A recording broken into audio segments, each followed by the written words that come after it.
Hi friends, welcome to my channel. இன்றைக்கி வீடியோவில் Sunday ஸ்பெஷலாக சிக்கன் பிரியாணி, இது கூட சிக்கன் குருமா, சிக்கன் 65 செஞ்சுருந்தேன். இந்த ரெசிபி எல்லாமே இந்த வீடியோவில் நான் ஷேர் பண்ணியிருக்கேன். ஃபஸ்ட்டு சிக்கன் பிரியாணி எப்படி செய்கிறதுன்னு பார்க்கலாம். ஒரு குக்கரில் ஒரு 5 ஸ்பூன் போல் எண்ணெய் சேர்த்துருக்கேன். 1 ஸ்பூன் நெய் சேர்த்துக்கலாம். எண்ணெய் காஞ்சதும் இது கூட பிரியாணி ஸ்பைசஸ் எல்லாமே சேர்த்துக்கலாம். இப்போ எல்லாம் பொரிஞ்சதும் இது கூட 4 மீடியம் சைஸ் பெரிய வெங்காயத்தை நீல வாக்கில் கட் பண்ணிவிட்டு சேர்த்துருக்கேன். கூடவே உப்பு சேர்த்துட்டு நல்லா வதக்கிக்கலாம். வெங்காயம் நல்லா பொன்னிறமாக வதங்கணும், அப்போ தான் பிரியாணி நல்ல ஒரு டேஸ்ட்டாக இருக்கும். வெங்காயம் நல்லா பொன்னிறமாக வதங்கினதும் இது கூட 2 ஸ்பூன் இஞ்சி பூண்டு பேஸ்ட்டு சேர்த்துக்கலாம். இஞ்சி பூண்டு பேஸ்ட்டு சேர்த்துட்டு நல்லா வதக்கிட்டு இஞ்சி பூண்டோட பச்சை வாசனை போனதும் மசாலா பொருள் சேர்த்துக்கலாம். 2 ஸ்பூன் பிரியாணி மசாலா, 1/2 ஸ்பூன் மஞ்சள் தூள், 1 ஸ்பூன் மிளகாய் தூள் சேர்த்துட்டு நல்லா வதக்கிக்கலாம். மசாலாவோட பச்சை வாசனை போனதும் தக்காளி சேர்த்துக்கலாம். 2 பெரிய தக்காளியை நீல வாக்கில் கட் பண்ணிவிட்டு சேர்த்துருக்கேன். தக்காளி அதிகம் சேர்த்தோம் அப்படின்னா தக்காளி சாதம் மாதிரி இருக்கும். தக்காளி கூடவே காரத்துக்கு தகுந்த மாதிரி பச்சை மிளகாய் சேர்த்துக்கலாம். இப்போ தக்காளி சேர்த்துட்டு நல்லா வதக்கிட்டு தக்காளி மசிஞ்சு வந்ததும் இது கூட தயிர் சேர்த்துக்கலாம். 2 ஸ்பூன் தயிர் சேர்த்துருக்கேன். தயிர் சேர்த்துட்டு நல்லா மிக்ஸ் பண்ணதுக்கு அப்புறமா இது கூட ஒரு கைப்பிடி நிறையா கொத்தமல்லி இலையை கட் பண்ணி வச்சுருந்தேன், அதையும் சேர்த்துக்கலாம். அடுத்து ஒரு கைப்பிடி நிறையா புதினா இலையும் கட் பண்ணி வச்சுருந்தேன், அதையும் சேர்த்துட்டு நல்லா மிக்ஸ் பண்ணிக்கலாம். அடுத்து இது கூட சிக்கன் சேர்த்துக்கலாம். 1/2 கிலோ சிக்கன் எடுத்திருந்தேன், அதையும் சேர்த்துட்டு நல்லா மிக்ஸ் பண்ணிவிட்டு கொஞ்சம் நேரம் மூடி வச்சிடலாம். தண்ணி எதுவும் சேர்க்க வேண்டாம், சிக்கன்லேருந்தே தண்ணி வெளில வரும். கொஞ்சம் நேரம் மூடி வச்சுட்டு சிக்கன் கொஞ்சம் வெந்ததுக்கு அப்புறமா இது கூட தண்ணி சேர்க்கணும்.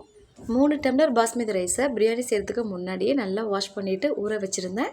1 டம்ளர் அரிசிக்கு 1.5 டம்ளர் தண்ணி சேர்க்கணும். 3 டம்ளர் அரிசி எடுத்திருந்தேன் அப்படின்றதுனால 4.5 டம்ளர் தண்ணி சேர்த்துருக்கேன். இப்போ தண்ணி சேர்த்துட்டு கொஞ்சம் நேரம் மூடி வச்சிடலாம். நல்லா கொதி வந்ததுக்கு அப்புறமா அரிசி சேர்த்துக்கலாம். இப்போ தண்ணி நல்லா கொதி வந்துருச்சு. இப்போ அரிசி சேர்த்துட்டு உப்பு செக் பண்ணி பார்க்கும்போது உப்பு கொஞ்சம் அதிகமாக இருக்கணும், அப்போ தான் சாதம் வெந்து வரும்போது கரெக்டாக இருக்கும். நான் சிக்கன் சேர்க்கும் போதே உப்பு சேர்த்துருந்தேன், நான் சொல்ல மறந்துட்டேன். அரிசி ஊற வச்சுருந்ததுனால சாதம் சீக்கிரமாகவே வெந்துடும்.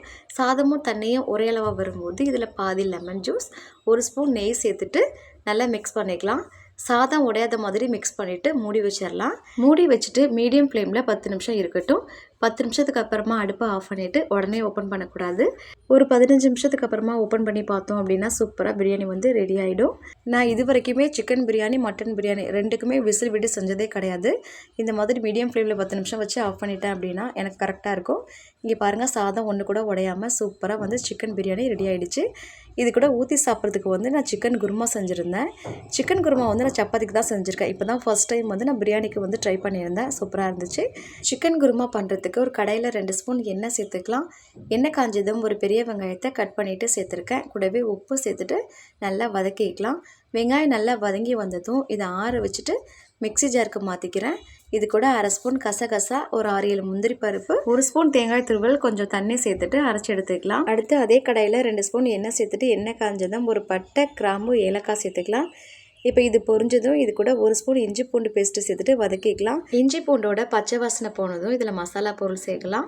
1/2 ஸ்பூன் ஜீரகத்தூள், 1.5 ஸ்பூன் மிளகாய்த்தூள், காரத்துக்கு தகுந்த மாதிரி மிளகாய்த்தூள் அதிகமாக சேர்த்துக்கலாம்.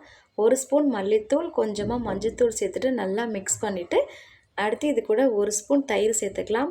தயிர் சேர்த்துட்டு நல்லா மிக்ஸ் பண்ணிவிட்டு அடுத்து இது கூட அரைச்சி வச்சுருந்த முந்திரி தேங்காய் பேஸ்ட்டை சேர்த்துட்டு தேவையான அளவு தண்ணி, உப்பு சேர்த்துட்டு ஒரு 5 நிமிஷம் மூடி வச்சிடலாம்.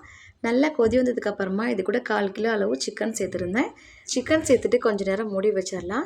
சிக்கன் வெந்ததுக்கு அப்புறமா இது கூட கட் பண்ணி வச்சுருக்க கொத்தமல்லி இலையை தூவிட்டு நல்லா மிக்ஸ் பண்ணிவிட்டு அடுப்பு ஆஃப் பண்ணிடலாம். அவ்வளோதான், சூப்பரான சிக்கன் குருமா ரெடி ஆகிடுச்சு. இது சப்பாத்திக்கு சூப்பரான சைடிஷ். அடுத்து சிக்கன் 65 எப்படி செய்யுதுன்னு பார்க்கலாம். இதுக்கு 1 ஸ்பூன் தயிர், 1 ஸ்பூன் இஞ்சி பூண்டு பேஸ்ட், கொஞ்சமாக மஞ்சள் தூள், 1/2 ஸ்பூன் கரம் மசாலா, 1 ஸ்பூன் மல்லித்தூள், 1/2 ஸ்பூன் மிளகாய்த்தூள்.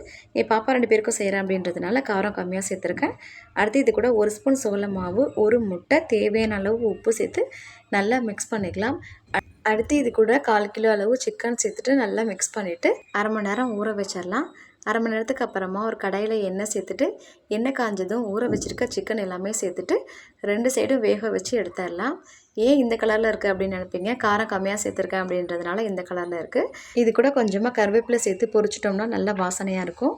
அவ்வளோதான், சிக்கன் 65 வந்து ரெடி ஆகிடுச்சு. சண்டே ஸ்பெஷலாக வந்து நான் என்ன சமைச்சிருந்தேன் அப்படின்னா சிக்கன் பிரியாணி, இது கூட ஊற்றி சாப்பிட்றதுக்கு சிக்கன் குருமா, ரைத்தா, எக்கு, பாப்பா 2 பேருக்கும் காரம் இல்லாமல் சிக்கன் பிரியாணி, கொஞ்சமாக கிரேவி, இது கூட சிக்கன் 65, சாதம், ரசம். அவ்வளோதான். ஓகே ஃப்ரெண்ட்ஸ், இன்னொரு வீடியோவில் பார்க்கலாம். பாய். தேங்க்ஸ் ஃபார் வாட்சிங்.